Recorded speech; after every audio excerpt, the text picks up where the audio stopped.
Hello guys, तो मैं ले आया हूँ बॉडी बिल्डिंग की बहुत सारी नई अपडेट्स और वीडियो को स्टार्ट करते हैं सैमसन डॉडा की इस एक क्रेजी डिजिटल आर्ट से जो कि बनाई है द किंग फिलिपे ने। और आप साइड बाय साइड देख सकते हो how much details have been put in. जब ये मैंने देखी थी तब मुझे तो बहुत ही ज्यादा इंटरेस्टिंग लगी थी, ऐसी चीज लगी थी कि आपको दिखानी चाहिए, बहुत ही ज्यादा मेस्मराइजिंग लगी थी। तो मैंने सोचा कि आप लोगों को भी दिखा दूं हाउ गुड दिस इज। वैसे सैमसन डॉडा इस वक्त प्रॉपर ऑफ गियर है गाइज, और पूरी तरह से उनका फोकस है अपने सिस्टम को क्लीन करके रिकवरी का एक चांस देने का और उसके बाद ही ऑफ सीजन स्टार्ट करने का to make improvements for mister Olympia 2023। And oh man, Jeremy means business. ये देखिए, ये है जेरेमी की 2017 की टाइम की अपडेट और ये है एक न्यू जेरेमी की लेटेस्ट अपडेट। कितने ज्यादा मैसिव, इतना ज्यादा मसल मास जेरेमी ने पैक कर लिया है अपने फ्रेम पर। ये है Jeremy after all the injuries, और ये जेरेमी एक fired up version who is coming for redemption, the 5th title, जो अपना बेस्ट दे रहे हैं इस प्रेप को। मैन, डेल्ट्स में विथ और फुलनेस नेक्स्ट लेवल है, और जेरेमी की ट्रेनिंग इंटेंसिटी और मील्स भी इस वक्त ऑन पॉइंट चल रहे हैं। एंड गाइस, कमाल की बात तो ये है कि अभी तक कोई हैवी गियर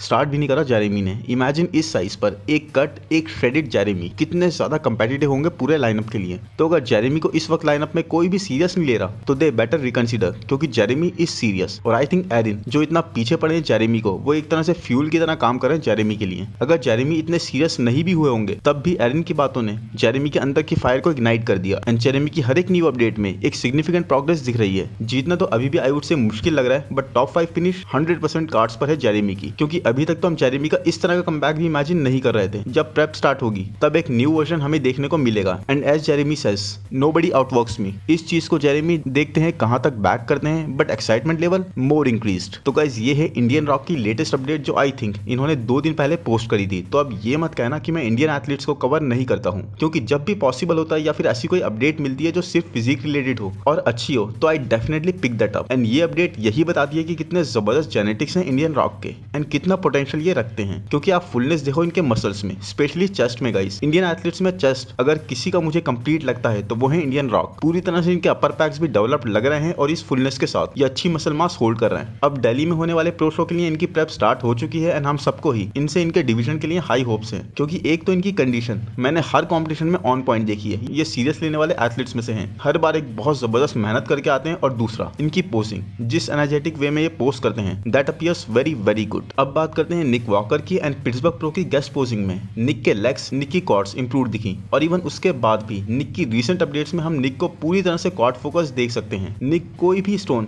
अनटर्न नहीं छोड़ना चाहते हैं इस बार, एंड यही चीज उनका कैप्शन भी बोल रहा है, पुशिंग द लिमिट्स हार्ड। तो निक खुद को बहुत ज्यादा पुश कर रहे हैं। निक की जो फुलनेस, जो फ्रीक फैक्टर मिसिंग था आर्नोल्ड क्लासिक में, वो अब निक वापस ले आए हैं एंड सिग्निफिकेंटली फुलर और मैसिव निक लग रहे हैं यहाँ पर। और यहाँ पर निक का कैप्शन है, just trying to grow as best as I can. So dedication is the name of Nick Walker. Nick को क्वालिफाई करने के लिए आप कंपीट करना तो है नहीं, तो इट्स बेस्ट फॉर हिम कि प्रेप से पहले जितना हो सके अपनी क्वाड्स को फिल अप कर लें, ब्रिंग अप कर लें, और फिर do what he does best. Last week Pittsburgh pro में सेकंड प्लेस पर आने के बाद रायन टेरी इस वीक फिर से न्यूयॉर्क प्रो में कंपीट कर रहे हैं ताकि मिस्टर ओलंपिया की क्वालिफिकेशन जीत सके। रायन को लग रहा था कि उनकी पोजिंग में कुछ इश्यूज हैं, जिसकी वजह से वो अपनी फिजिक को बेस्ट वे में प्रेजेंट नहीं कर पा रहे, और इसीलिए उन्होंने पोजिंग प्रैक्टिस करी स्टीव के सामने ताकि उनकी तरफ से कोई कसर ना रहे इस न्यूयॉर्क प्रो में। और यहाँ पर आई डोंट थिंक एक इंप्रूव्ड रायन टेरी को जीतने में कोई भी दिक्कत आनी है। वैसे चार्जो ग्रांट भी यहाँ पर कंपीट कर रहे हैं, जो मिस्टर ओलंपिया में रायन से ऊपर प्लेस करे थे और आई थिंक टॉप 5 का पार्ट रहे थे, बट आई स्टिल फील कि ये शो रायन टेरी का है। And yes guys, Ryan Terry और अली बिलाल का कंपैरिजन बहुत अच्छा होगा, तो कौन कौन देखना चाहता है कमेंट्स में मुझे जरूर बताएं। एंड आई होप गाइस ये वीडियो तो आपको पसंद आ रहा होगा। पसंद आ रहा है तो प्लीज लाइक कर दो, चैनल को सब्सक्राइब कर दो, नोटिफिकेशन बेल को दबा दो, इंस्टाग्राम पर भी फॉलो कर लो। डाइट, वर्कआउट प्लान से रिलेटेड या फिर ट्रांसफॉर्मेशन से रिलेटेड कोई भी इन्फॉर्मेशन चाहिए, कोई भी प्लान चाहिए, कोई भी हेल्प चाहिए, आप मुझे इंस्टाग्राम पर मैसेज कर सकते हो। एंड जल्दी से चलते हैं नेक्स्ट अपडेट पर, जो कि हसन मुस्तफा के बारे में। गाइस, अब कंपेटिटिव सीजन एकदम पीक पर पहुंच चुका है। एक के बाद एक प्रो शो हर सेकंड वीक हमें देखने को मिल रहे हैं। 4 जून को होने वाला है टोरंटो प्रो, और वहां पर होगा मुकाबला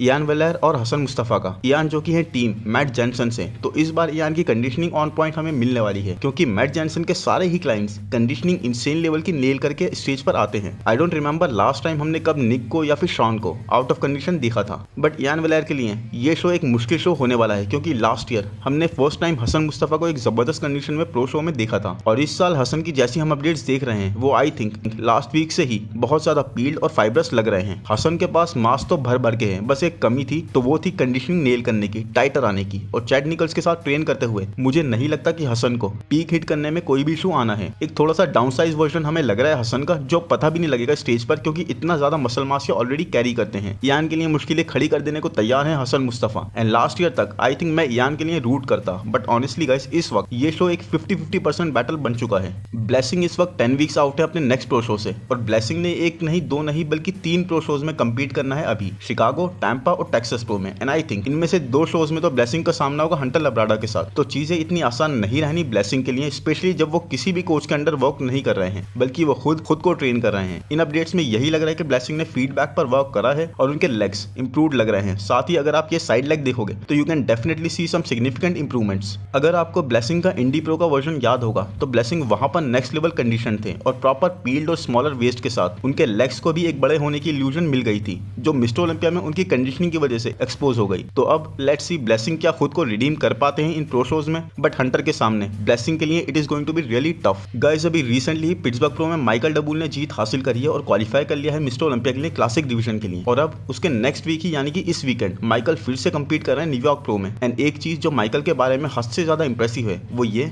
कि कभी भी माइकल अपनी signature shredded peak fibrous conditioning नहीं छोड़ते। माइकल हमेशा ही इंसेनली श्रेडेड आते हैं। I mean look at this conditioning guys, this is nuts. और अब तो माइकल ने अपनी पोजिंग पर भी काम करा है स्टीव वाइनबर्गर, जो कि मिस्टर ओलंपिया के हेड जज हैं, उनके साथ मिलकर। And I have no doubt that Michael ये दूसरा प्रो शो भी जीतने वाले हैं बिना किसी इशू के। अब बात करते हैं कियान पियर्सन की। एंड कियान पियर्सन एक के बाद एक इंसेन फिजिक अपडेट्स पोस्ट कर रहे हैं और इन सब में ही इनके प्रपोर्शंस इंक्रेडिबल लग रहे हैं। इस वक्त ये ऑलमोस्ट 13.5 वीक्स आउट है अपने नेक्स्ट प्रो शो से, और 13.5 वीक्स में ये स्टार्टिंग पॉइंट है। यस गाइस ये स्टार्टिंग पॉइंट है, जस्ट इमेजिन एंड पॉइंट क्या होगा। 13.5 वीक्स में बहुत ही स्लोली कियान कट डाउन कर सकते हैं ताकि जितनी हो सके उतनी ये मसल मास प्रिजर्व कर सकें, सो दैट आने वाले टाइम में उसे सीजन करके हार्ड, डेंस और मसल मैच्योरिटी उसमें ऐड कर सकें। इन अपडेट्स में कियान के प्रपोर्शंस आउटस्टैंडिंग लग रहे हैं। आई मीन शोल्डर्स की विड्थ और राउंडनेस देखिए, और उसके बाद see how smaller the waist is going. साथ ही हैमस्ट्रिंग्स देखिए इतने ज्यादा ग्रोन है कि काफ्स को टच कर रही हैं। लास्ट ईयर तो कियान ने 6th प्लेस अपने नाम करी थी, बट उनका टारगेट था कम से कम टॉप 5 क्रैक करना। और अब जिस तरह की कियान की प्रोग्रेस लग रही है उससे एक सीरियस कंटेंडर बन रहे हैं कियान टॉप 3 के। और कमाल की बात यह है गाइस कि जिस ईज से कियान ने ये साइज पुट ऑन करा है उससे यही लगता है कि कियान का फ्रेम अभी भी रेडी है टू ग्रो इवन मोर। और ये एक डेब्यू है जिसके लिए मैं बहुत ज्यादा एक्साइटेड हूँ। स्टेफन मटाला अपने इंसेन प्रपोर्शंस और फाइब्रस मसल्स के साथ नेक्स्ट 3 मंथ्स में कंपीट करने के लिए रेडी हो रहे हैं। ये स्टेफन ने लेटेस्ट अपडेट पोस्ट करी है और इस बार हम देख सकते हैं बैक डबल बाइसेप्स और साथ में बैक लैट स्प्रेड। और मुझे नहीं लगा था कि ब्रियॉन एंसली के बाद ये मैं किसी के लिए भी कहूंगा, बट ये बैक बहुत ही सुपीरियर है। I mean look at the details guys, the we taper, the round and fibrous delts. Arms में सेपरेशन भी अभी ही विजिबल है जब ये प्रेप पर भी नहीं है। ट्रैप्स प्रॉपर्ली डेवलप्ड हैं एंड थिकनेस बिल्कुल लोअर इनर लैट्स तक जा रही है, पूरी तरह से कंप्लीट बैक दिस इज। और ये देखिए ये दूसरी pic, small waist, wide lats and shoulders, एक प्रॉपर एस्थेटिक वी टेपर, और थिकनेस कहीं से भी लैक नहीं कर रही। Absolutely incredible. ये एक ऐसे क्लासिक फिजिक एथलीट होने वाले हैं जो पूरी तरह से कंप्लीट हैं और बहुत ही जबरदस्त मसल बैलीज कैरी कर रहे हैं। ट्राइसेप्स की फुलनेस देखिए, जस्ट डैम। और आज की लास्ट अपडेट है कैरिथ बज्जो के बारे में। कैरिथ न्यूयॉर्क प्रो के लिए काफी टाइम पहले से ही रेडी थे और एक के बाद एक वार्निंग शॉट्स पोस्ट कर रहे थे अपने हर एक कंपेटिटर के लिए कि no matter what you do you aren't gonna win it. जिस तरह से न्यूयॉर्क प्रो में माइकल डबूल जा रहे हैं क्लासिक डिवीजन के लिए एक बहुत ही डोमिनेटिंग वे में, वैसे ही कैरिथ बज्जो बहुत ही डोमिनेटिंग वे में न्यूयॉर्क प्रो के 212 डिवीजन में पार्ट लेंगे। कैरिथ जिस तरह की राउंडनेस, फुलनेस और ग्रेनीनेस कैरी कर रहे हैं, किसी के लिए भी इससे पार जा पाना न्यूयॉर्क प्रो में मुश्किल है। और ये कहना भी बिल्कुल गलत नहीं होगा कि कैरिथ इस बार टॉप 3 के कंटेंडर बनने के लिए पूरी तरह से रेडी है मिस्टर ओलंपिया में। जिस तरह की कंडीशनिंग ये कैरी कर रहे हैं वो बहुत ही इंप्रेसिव है। टॉप से लेके बॉटम तक एक अमेजिंगली बैलेंस प्रो जा रहा है। आई थिंक न्यूयॉर्क प्रो में ये कैरिथ का 3rd टाइम है कंपीट करने का, बट विक्ट्री कैरिथ के हाथ अभी तक नहीं लगी। बट इस बार it is going to be different, it is going to be Carith show. And I hope guys ये वीडियो आपको पसंद आया होगा। पसंद आया तो प्लीज लाइक कर दो, चैनल को सब्सक्राइब कर दो, नोटिफिकेशन बेल को दबा दो, इंस्टाग्राम पर भी फॉलो कर लो। Thank you, bye bye.